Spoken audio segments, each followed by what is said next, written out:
Le chef de l'État Félix Tshisekedi a pris part active samedi à la 26e session ordinaire de la conférence des chefs d'État et des gouvernements de l'Afrique centrale CEAC. Kinshasa marque un point, Kigali est irrité.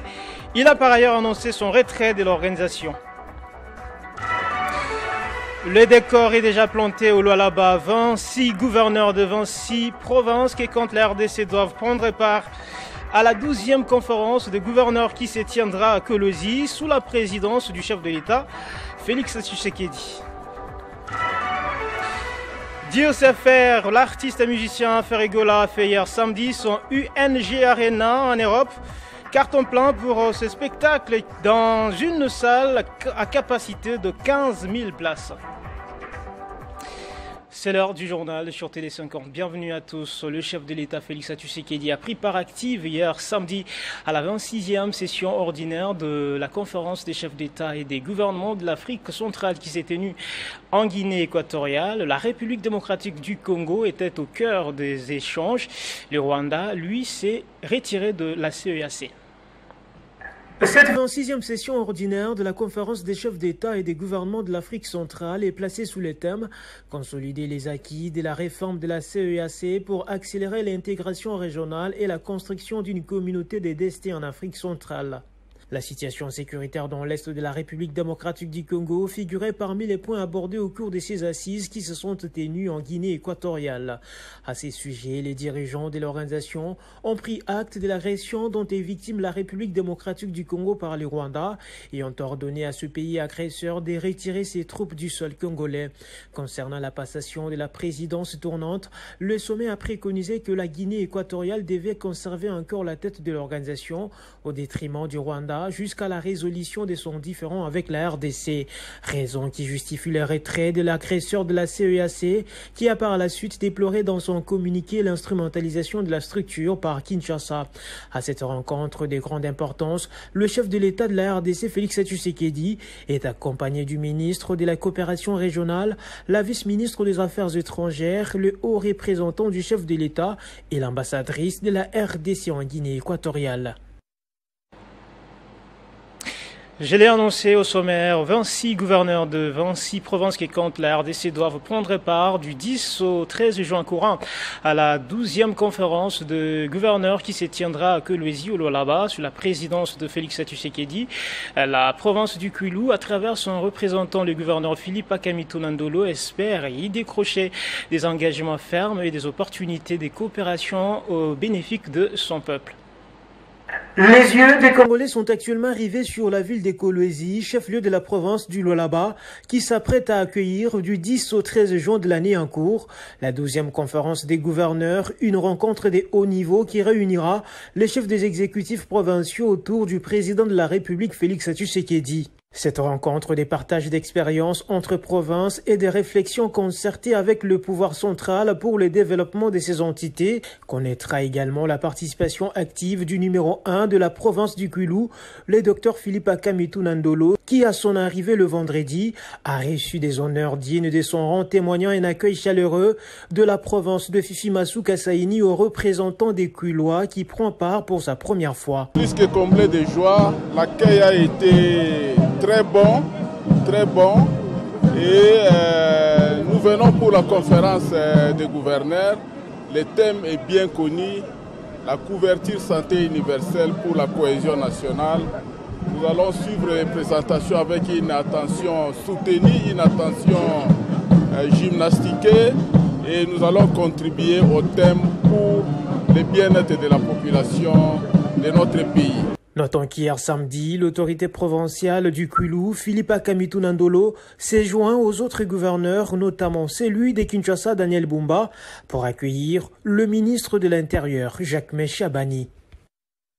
Autre chose à présent, mise en place depuis le 10 janvier 2011 en remplacement de la haute autorité des médias. C'est pour la toute première fois que le Conseil supérieur de l'audiovisuel et de la communication présente son rapport annuel devant la représentation nationale conformément à l'article 232 du règlement intérieur de l'Assemblée nationale.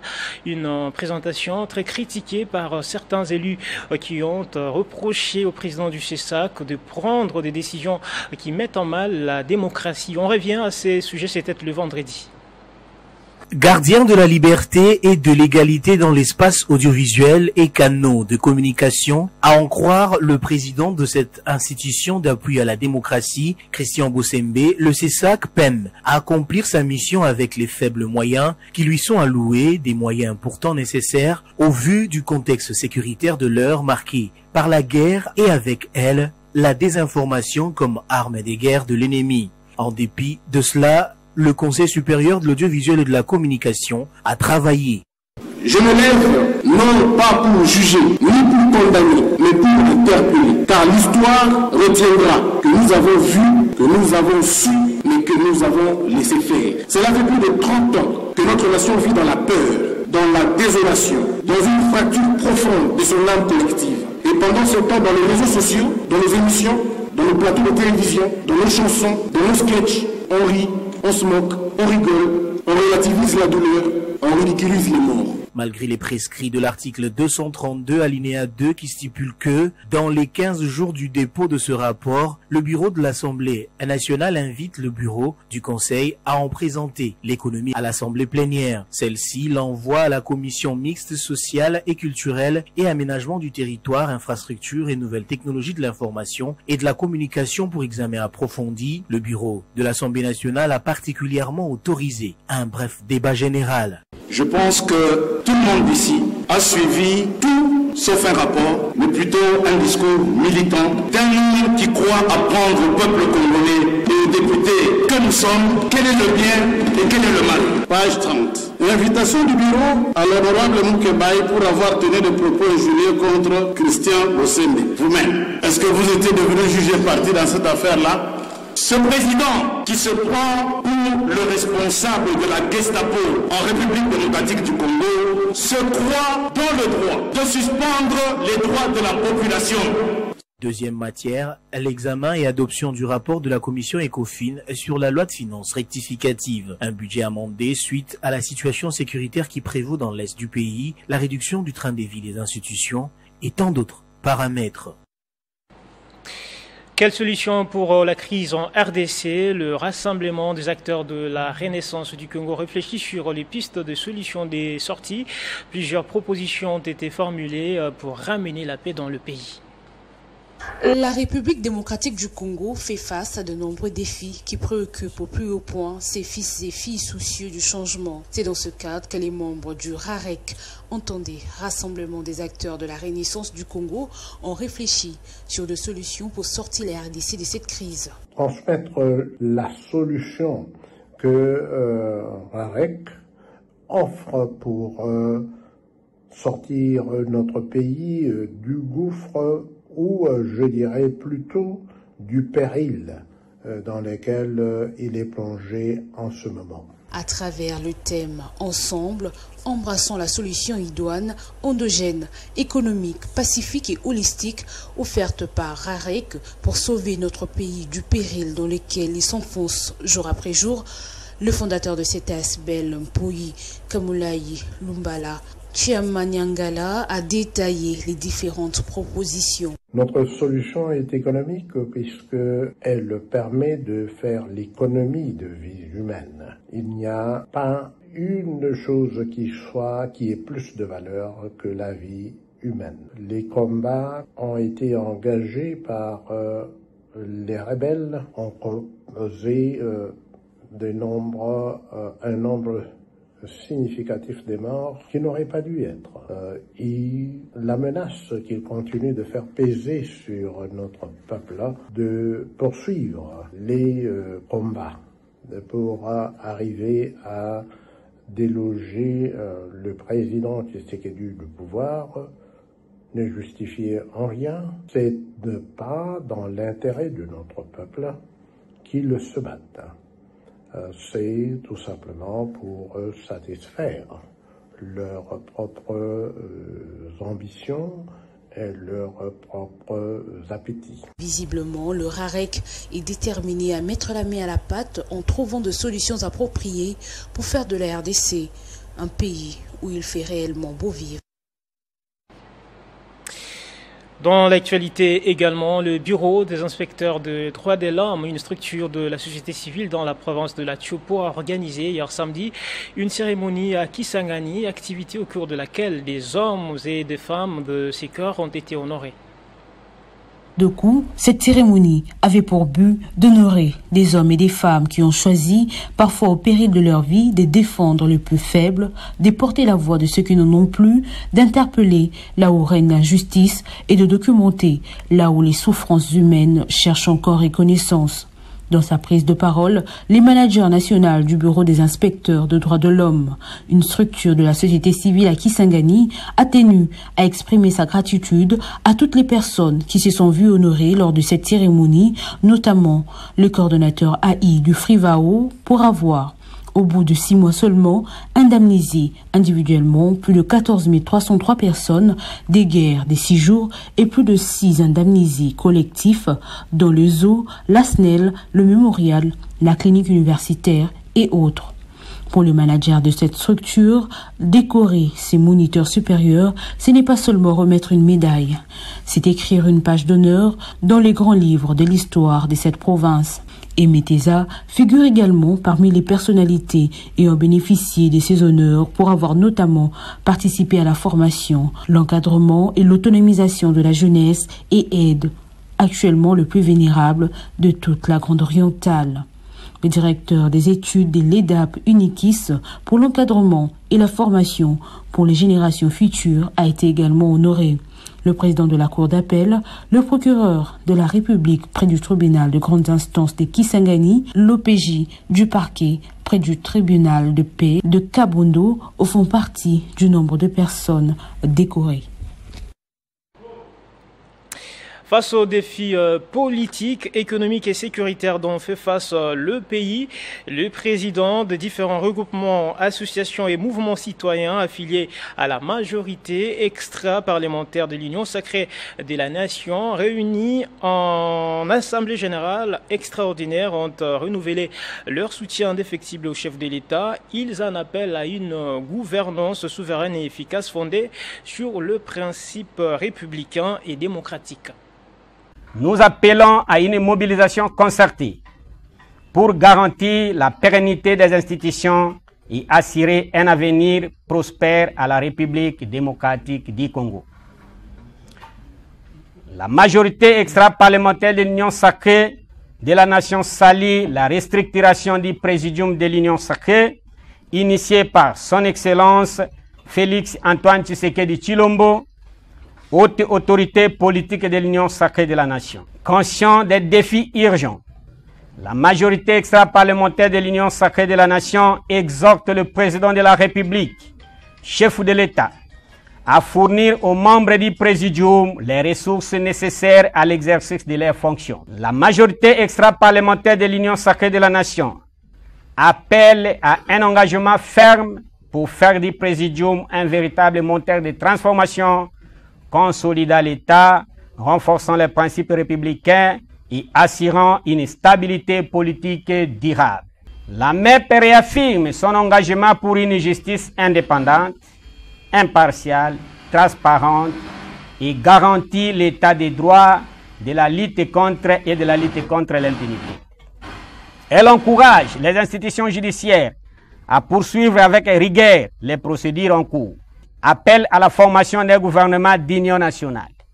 La MEP propose au président de la République, chef de l'État, d'accélérer la mise en place d'un gouvernement d'union nationale composé de technocrates politiques et compétents, patriotes engagés, loyaux et expérimentés, capables de mettre en œuvre des réformes audacieuses pour répondre aux défis sécuritaires, économiques, sociaux du pays.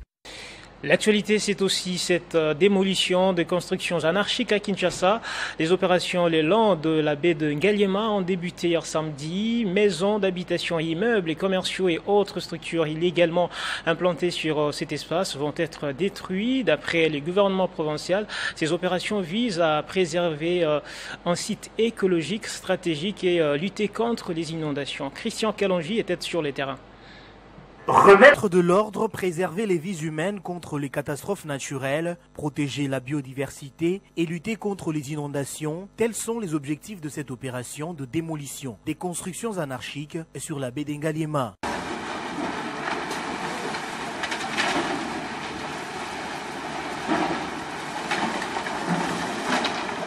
La loi est dure, mais c'est la loi. Elle doit être appliquée et respectée dans toute sa rigueur. Sur le terrain, le ministre provincial de l'Environnement constate avec regret tous les chantiers érigés illégalement dans et tout près du fleuve Congo. Pour Léon Moulumba, plus rien ne sera comme avant. Vous savez, Bédengaliema, ce n'est pas la première fois qu'on démolit ici.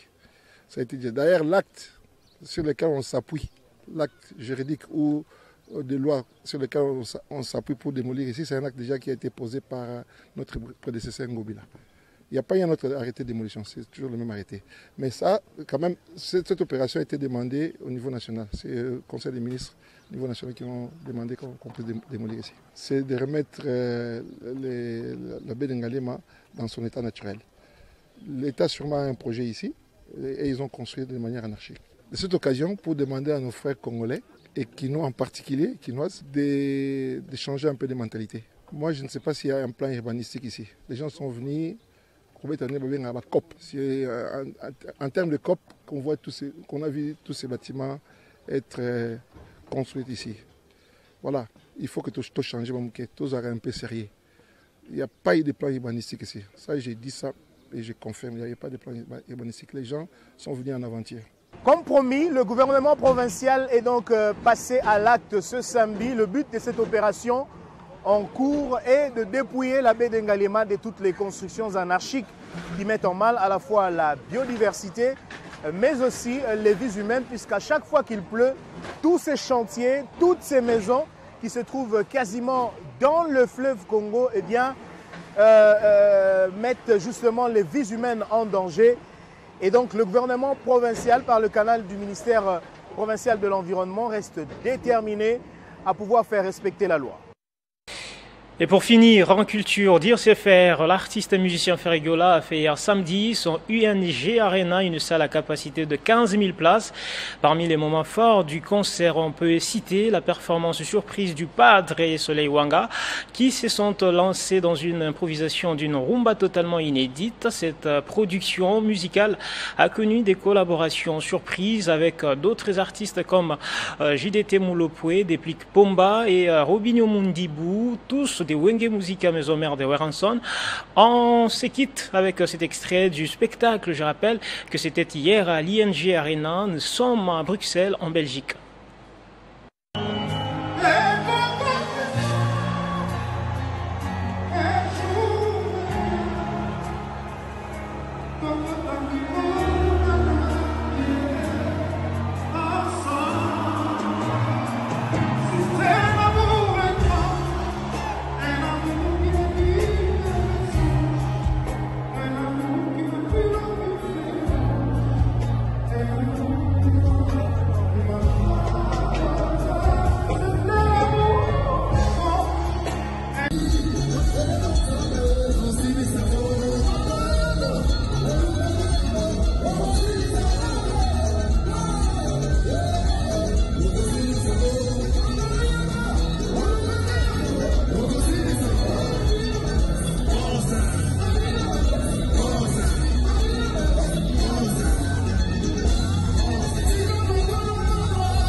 Voilà qui nous conduit au rappel des principaux titres de ces journaux, mesdames, messieurs.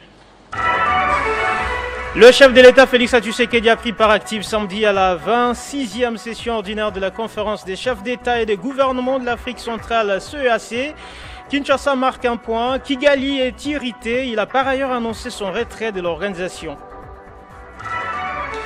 Le décor est déjà planté au Lualaba. 26 gouverneurs de 26 provinces qui comptent la RDC doivent prendre part à la 12e conférence des gouverneurs qui se tiendra à Kolwezi sous la présidence du chef de l'État Félix Tshisekedi. Dire c'est faire en culture, l'artiste et musicien Ferrigola a fait hier samedi son UNG Arena en Europe. Carton plein pour ce spectacle dans une salle à capacité de 15 000 places. Ce journal est complètement terminé. Merci de l'avoir suivi. Ne nous quittez pas. Restez avec nous, messieurs et dames.